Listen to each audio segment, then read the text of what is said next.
প্রিয় বন্ধুরা, দেখতে পাচ্ছেন যে আমার হাতে যে মডিউলটা অ্যাম্প্লিফায়ার সার্কিট, এটা 12 ভোল্টে সার্কিটটা রান করে। এখানে আপনারা দেখতে পাচ্ছেন স্পিকারের সিম্বল দেওয়া আছে, স্টেরিও স্পিকার, হাইফাই দুইটা স্পিকার চলবে। এই পাশে একজোড়া, এই পাশে একটা স্পিকারের জন্য, এই পাশে একটা স্পিকারের জন্য।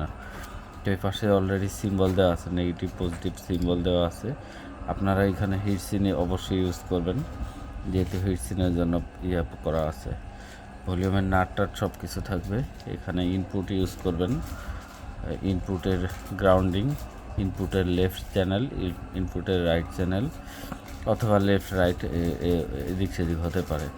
আর এ পাশে দেখতে পাচ্ছেন 12 ভোল্ট পাওয়ারের জন্য এখানে সোর্স মার্ক করা আছে। এ পাশে হচ্ছে নেগেটিভ, দেখতে পাচ্ছেন নেগেটিভ, অর্থাৎ উল্টা পাশে এ পাশে নেগেটিভ পাবেন, এ পাশে পজিটিভ কানেকশন করবেন। এখানে একটা ক্যাপাসিটর দেওয়া আছে। তো এভাবে আপনারা ইউজ করলে খুব দুর্দান্ত সাউন্ডে এটা ইউজ করতে পারবেন। এটাতে ভালো মানের আইসি ব্যবহার করা হয়েছে। আইসিটা আমি একটু দেখানোর চেষ্টা করব আপনাদের, দেখি আপনারা বুঝতে পারেন কি না। এটা 7297 আইসি, যেটা আপনারা অনেকেই জানেন। এই আইসিটা খুবই ভালো মানের।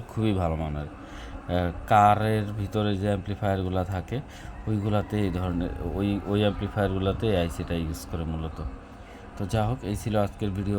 আপনাদের ভালো লাগলে প্রোডাক্ট পারচেস করবেন। আপনাদের অসংখ্য ধন্যবাদ। আসসালামু আলাইকুম।